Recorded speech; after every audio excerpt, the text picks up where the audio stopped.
থেকে যারা আসছেন সবাইকে আমার তরফ থেকে আমার আন্তরিক ভালোবাসা এবং শুভেচ্ছা জানিয়ে একটু কথা বলবো।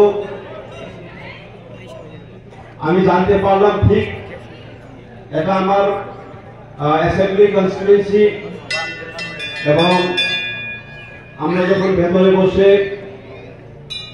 মহারাজের সঙ্গে কথা বলি, এই আশ্রম শুরু করতে ওনাকে অনেক পরিশ্রম করতে হয়েছে।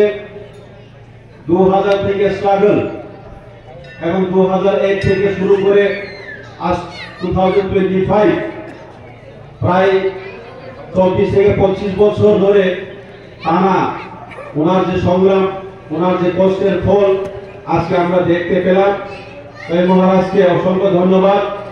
এবং আমরা যারা এখানে এসেছি, এবং আমি নিজেকে খুব ভাগ্যবান মনে করি, কারণ আজকের এই মহৎ অনুষ্ঠানের অংশীদার হতে পারলাম।